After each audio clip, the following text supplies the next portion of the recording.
welcome to the Good Boy Podcast, the monthly conversational dog storytelling podcast. I am your host, Ilya Alexeyev, and on this month's episode, I'm going to talk about another movie, and a movie that I grew up watching again, like Air Bud, but more fondly, and that is Homeward Bound: The Incredible Journey. The movie came out in 1993. It's a Disney movie, and I didn't know this before, but it's actually a remake of a movie called The Incredible Journey, which is based off a book with the same name. The movie is directed by Dwayne Dunham, and if you're a movie person, you should look up his work. He's done some interesting work that's completely unrelated to this. And the movie has an 87% on Rotten Tomatoes for those keeping score at home. So the general conceit with this movie is it's a movie about animals who have an incredible journey, hence the name. But what makes this movie different is that the pets have voices and you hear them talk to each other. So the three main animals. Okay, sorry. I keep going back between animals and pets when I should be saying pets. So the three main pets, there's Chance, who's an American bulldog who is voiced by Michael J. Fox. There's Shadow, a golden retriever, who is voiced by Donna Michi. And there's a cat, and I'm not going to really talk about the cat too much because that's for the Good Cat podcast, whoever makes that. Probably not me.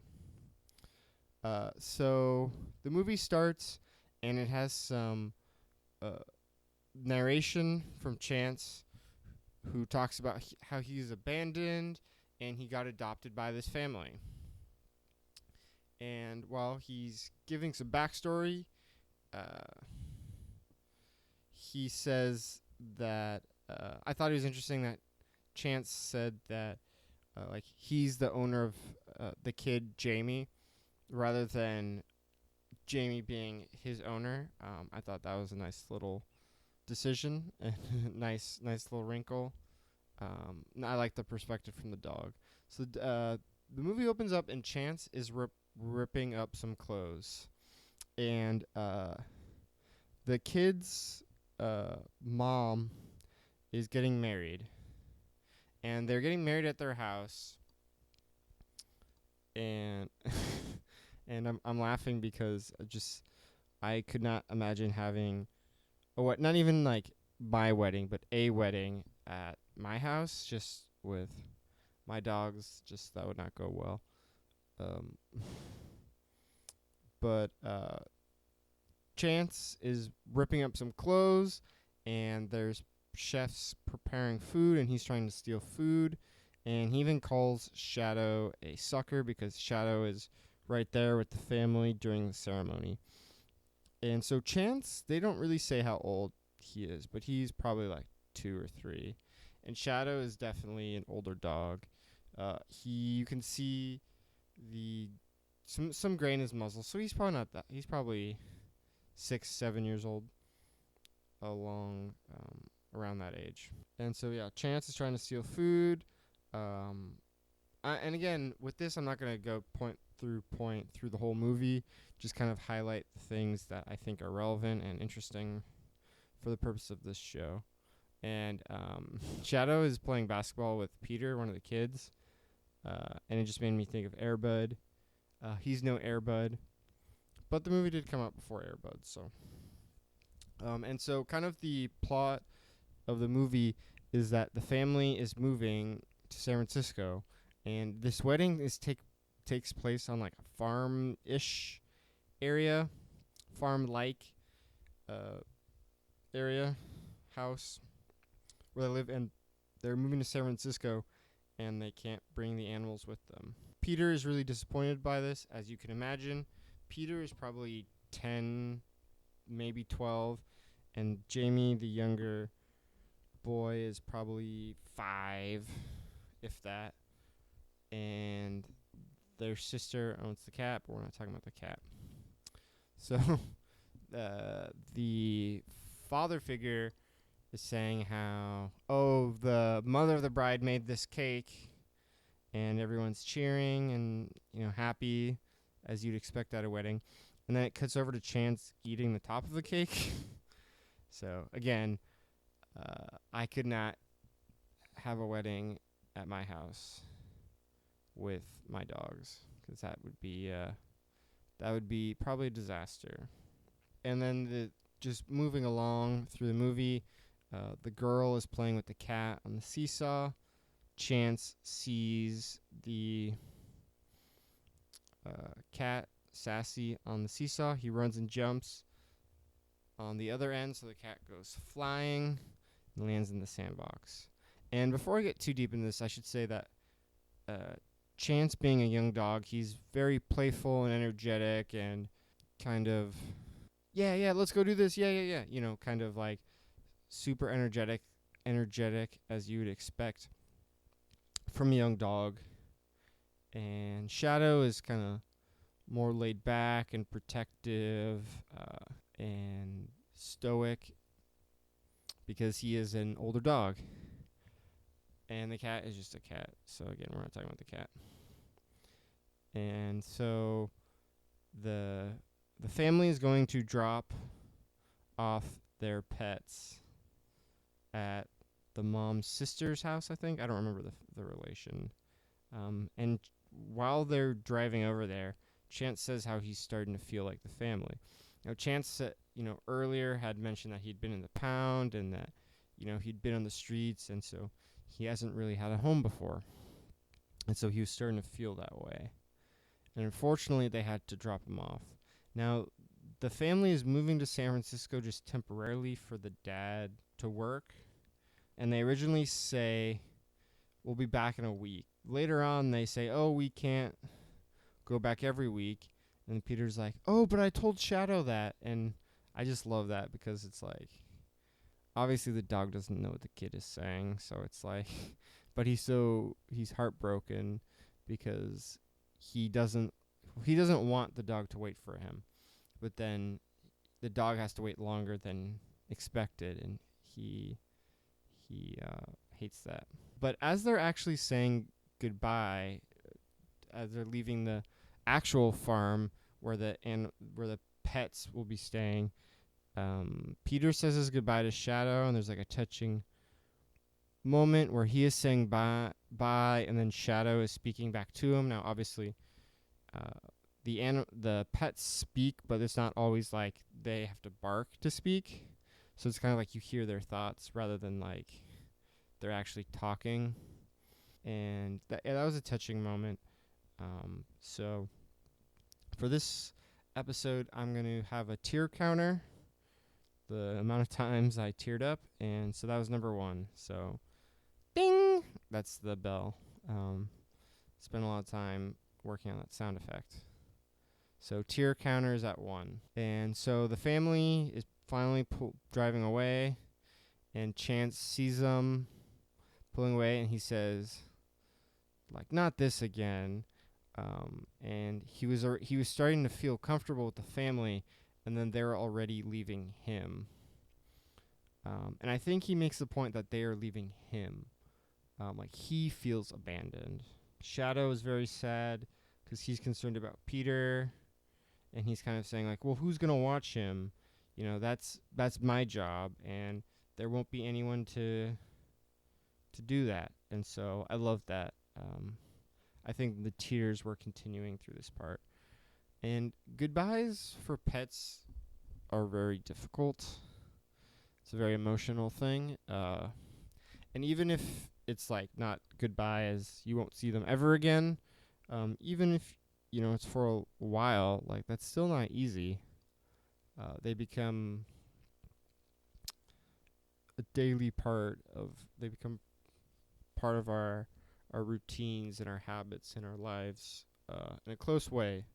So it is very difficult. So while they're at this farm, Chance breaks into a hen house, and he's going crazy, like, woohoo, all these smells. And he starts chasing them, and then he gets scared by a turkey. Not much to say other than that. Other than I thought that was funny. that the dog was scared by a turkey. So moving along, Chance and Shadow are having a conversation about whether the family will come back. Chance is being very pessimistic, and Shadow is being optimistic, and he says, dogs are supposed to be loyal, faithful, and true. And I love that line, especially coming from a golden retriever. Like, to me, that is so true of what dogs bring and epitomize. So I love that. So on top of them not being home, at their home with their family, the lady who's taking care of them has to take horses somewhere. So she's going to be gone for a few days. Now, the family knew that. But the pets see that she's leaving, and they're very confused. And her neighbor is supposed to take care of them. She closes a gate, and Chance says it feels like the pound. Just on a quick note, like, he does still have a large open area, but being closed in that gate feels restrictive to him. And, like, I've seen that just in my own house, even, like, closing one of the dogs in a room that they want to be in, but then they feel trapped and they want to leave, even though they don't actually want to leave, but they want to have the choice. So that is not an easy thing. So I definitely sympathize. Chance says it feels like the pound. Shadow has this feeling that something is wrong and that it's been too long. And so that goes back to what I was saying earlier, where originally the family was going to visit every week, but it was a longer timetable. And Chance says he's going to go find Peter and head home. And so he does that. He jumps over a fence, climbs some obstacles, and he says he's going to find the family. The cat and Chance do that as well. So after that, they're in farm-like looking area. And so they have some nice shots of the animal, all three pets just running in an open field. And there's dialogue between them, some banter. And so Shadow says something like, oh, they're just over that mountain. The cat's like, oh, it's going to take forever. And Shadow's like, oh, well, we're taking the short way. And so they're actually going to the Sierras, which are a mountain range here in California, which if my geography is correct, and I remember correctly, it's a few hours away from San Francisco. Unfortunately, Shadow kind of misread how far they were, because they climb on the mountain and they still see that they have a long way to go. Now, around this, there's a quick shot of Peter in school, and he's learning about the Sierra Mountains. So I assume that's just to give the audience an idea, to educate them of, like, where the dogs are, like, geographically compared to the family. So as we move forward, there's a montage of them heading through the forest and going through streams and just traversing the terrain, and there's dialogue, them making fun of the cat, them making fun of each other. And so it jumps ahead to nighttime, and they're kind of like lying down there, and they hear all sorts of animal sounds, and Chance is scared. Now, Chance lived out on the streets, but he's still a young dog, and he still has a lot to learn. So he's scared a lot in this movie. So the next morning, they go look for some food, and I believe Shadow finds some fish, like in a river, and they come across some bear cubs, and Chance kind of like scares them away, like fights them, quote unquote fight them, not really like a fight, but for a fish, and he chases them away, and he's like, ha ha, and being celebratory about getting his fish. And then he sees a mama bear and they all run away. And Shadow was basically like, "I told you so." I don't know how Shadow knows about bears, but he does. And this kind of shows like the true nature of a adventure they're on. Of course, pun unintended. Um, but they're on like a true adventure. They're in the wilderness. They are completely out of their element. They're animals, but they're not wild animals, and they come across some dangers. So as they continue on, there's a tense moment where the cat gets caught in the water, and the dogs are trying to save her. And Shadow jumps in the water and trying to swim to save her, but it's too late, and she falls down a waterfall. And they try to look for her, but they can't. And so they're bummed out about that. I think Shadow's kind of like, man, shouldn't have made her come along on this journey. While talking to Chance. And then you hear Chance just go into some narration saying that he essentially looks up to Shadow and that he wants to be like him one day. And I really like that moment. Other than Shadow being a great dog, like I like the idea of a younger dog learning from an older dog how to take care of people in the general, including animals in this sense. And so the mom's sister, or whoever she is, I completely forgot, returns home, and she finds out that the pets are missing, and she starts making all these phone calls. Now remember, this is 1993. The movie came out, so it's a lot harder to spread information. So she starts making phone calls, and she calls like the park services, and she talks to like a guy in like a fire watch tower, and he's like, "Yeah, no, we haven't seen him." And then the neighbor's like, "You've done everything you can." She's like, "No, I haven't." And it gets over to the family crying, and Peter is like urging, like, "Hey, we gotta go find them." And the dad's like, "Oh, it's gonna be so hard to find them." And Peter kind of storms off, blaming the dad for the animals being lost. So the dogs continue, and they come across a mountain lion. And at first it is stalking them, and Chance kind of sees it, while Shadow is trying to fish, and Shadow doesn't believe him, and eventually starts chasing Shadow. But luckily, they have a plan. So they lure the mountain lion to a specific spot. Shadow does. And then Chance jumps on a rock that happens to be balanced like a seesaw, and the mountain lion goes flying in the water.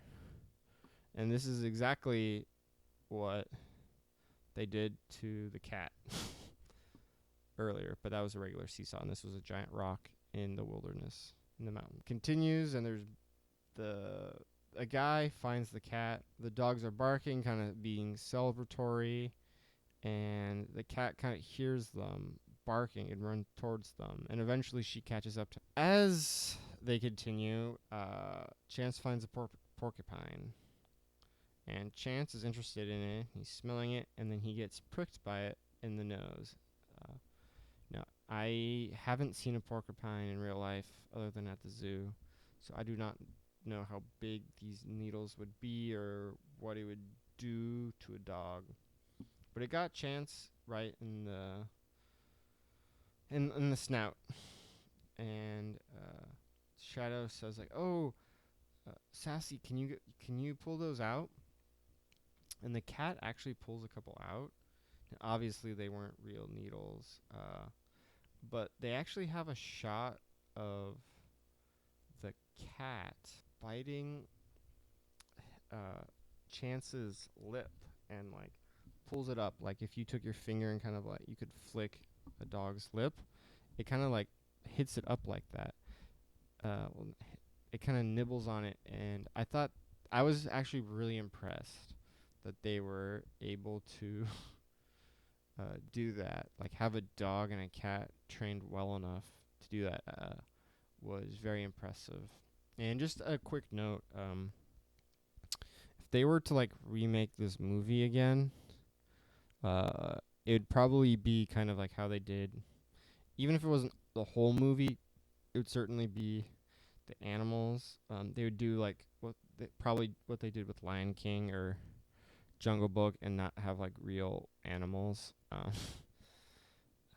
There's surprisingly really good shots of the animals that I don't think a studio would take the time to do to try to shoot real life. They'd probably just do CGI. Going back to the family, Peter goes to the police department to file a missing persons report, and he starts explaining to the police officer that he has family members missing.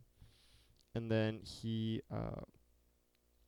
the police officer says, like, you're missing pets, dogs and a cat. And then he suggests that he makes like lost signs with a reward. And conveniently, the dad, who's like a college professor or some sort of academic, was actually making a poster earlier that I didn't mention.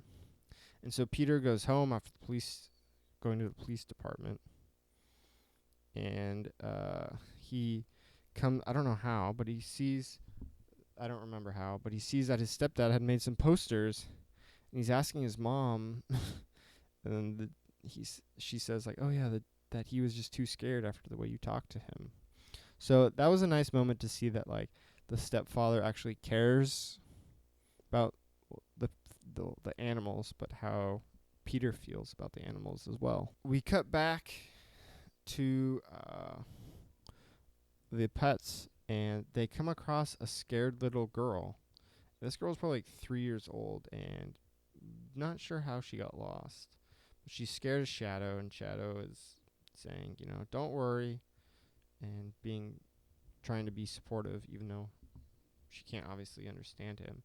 And the girl like hugs the Shadow, and that was a great moment as well. That they were able to, the animals were able to, the pets were able to help out this girl. And so it cuts to the night, and you hear people yelling for the little girl, and then it goes on to the morning. And the dogs find some people, and Shadow starts barking to get their attention. And they find the family, and the father of the girl says, oh, you saved my girl's life, and is extremely thankful. The park rangers there recognize our pets from a poster that the stepdad made. And so they take the animals to a shelter, and the family is called, and they get to the shelter, and Shadow and Chance are terrified. They feel like they're going to prison. And I think in media there's like the pound, which always has a negative connotation. And in this movie, the pound is what the pets call it, but the humans, the people, call it an animal shelter. And so it's not inherently a negative place, being an animal shelter, especially like in the like mountains where they are. Family gets a call, and so they head to the shelter. Meanwhile, inside the shelter, Shadow is put into a kennel with all these other dogs barking, and it's what you expect. The chain link fences between all the pets. There's all this barking. The cat escaped before even being put in, and at the shelter they were starting to remove the needles from Chance, and it's kind of funny. Like Chance is acting like he's being interrogated, and he says, "Oh, I stole the underwear. I stole this," but they're actually trying to help him. And then they play like the Mission Impossible music. The dun dun dun dun dun dun dun dun. If I remember correctly, I think that's Mission Impossible. While the cat is trying to break the shadow out, and she does. And so they go free Chance, and then they escape from the shelter. The family is driving up, and they're I can't.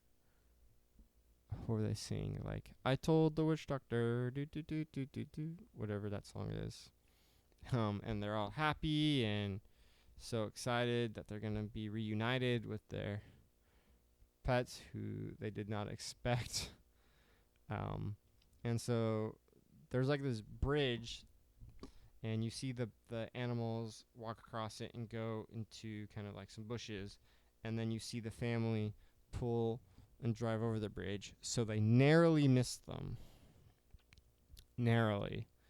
And that's one of those moments in media where I get so mad, like, oh, you were so close, but it didn't work out. In a good way. Shadow even says something like, oh, we should go back to the pound. Like, I got this feeling, but they just ignore it and they keep going. So then our favorite pets finally make it to San Francisco, and they're crossing some train tracks, and Shadow slips and falls like into this hole, covered in mud. He's trying to get out, but he can't. And Chance is saying, oh, come on, you gotta do it. And Shadow tells him, like, he's too old. And Chance is saying how he needs Shadow and he loves him. And then Shadow has a line about needing to know when to say goodbye. And this is like a really sad moment. Like, he's covered in mud. He's lying down in the mud. He's like, his head is down, and he's saying he's old. And I think this was tier counter number 3, or sorry, 2 or 3. Second one that I'm counting, but I don't remember if it was actually number 2. So ding ding ding ding. And so yeah, that was really sad, especially as someone who owns an elder dog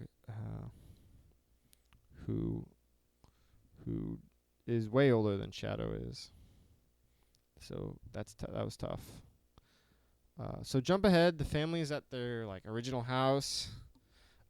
It's Thanksgiving time, and they're outside playing basketball. There's the fall leaves all over the ground, and they hear barking, and it's Chance and him running up, and the whole family's outside, and they're just like amazed. No, there's no indicator of how long it's been. It's kind of implied like months. And then you see the cat run up, and you're like, yay, the cat, you know. So the younger kid, Jamie, you know, Chance is quote unquote his, you know, although it's a family pet. And, you know, he's hugging them, and they're so happy, and the cat comes up, and the sister is hugging the cat, but there's no Shadow. And Peter is bummed out, and he's basically like, well, it figures, you know, Shadow's old, and he's kind of down and angry about it. And then he goes inside. But then you see Shadow walking up, and he's limping. And then the family sees him, Peter sees him, and then Peter runs over. They hug, they're wrestling, and the family is united. And there's some dialogue from Chance saying that he has a family, and he has a line that says, "For the first time in my life, I was home." He runs inside, yells "turkey" a few times, and the movie kind of ends. And so that what the reunion was tiers number 3. So ding ding ding ding. The pets finally made it. They got reunited. Happy ending. Shadow wasn't too old. He was able to make it. So overall, I really like this movie. I haven't seen it in forever. So the only part I really remembered was that they come across a bear, and that they go into that they're in like the wilderness. Other than that, I did not remember like anything about this movie, other than that Michael J. Fox, the voice. But I really liked the movie. It had some funny lines that don't relate to this, so I didn't take note of them. Nice story, heartwarming story, emotional. You could have totally seen Shadow not making it, but he did, and I like to think it's because of chance. So I would definitely recommend this movie. It's like an hour and 20 minutes or something like that. So it's not, it's a 90s family movie, so it's not very long. Well made.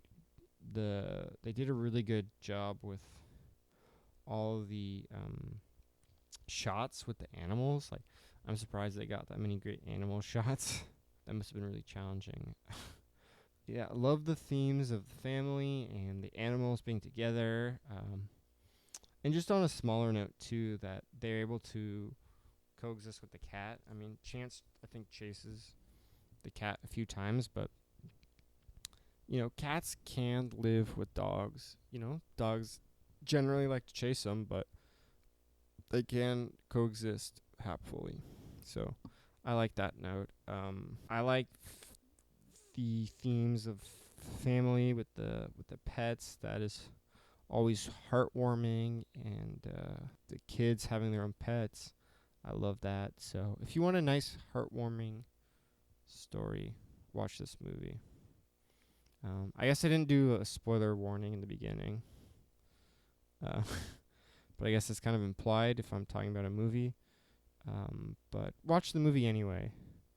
If I wanted to, I could totally go watch this movie again. Watch this movie. It's a nice, heartwarming story with great animals, and pets are the best. So thank you for listening to this episode. I hope the listener, likes these episodes, the movie discussions. If you love the show, make sure you rate it on iTunes, thumbs up, subscribe to wherever you listen. The show is basically on every podcast platform that I know of, I think. It should be. Share the show with your friends, family, loved ones, coworkers, neighbors, baristas, lawyers, dentists, doctors, and anyone else you can think of.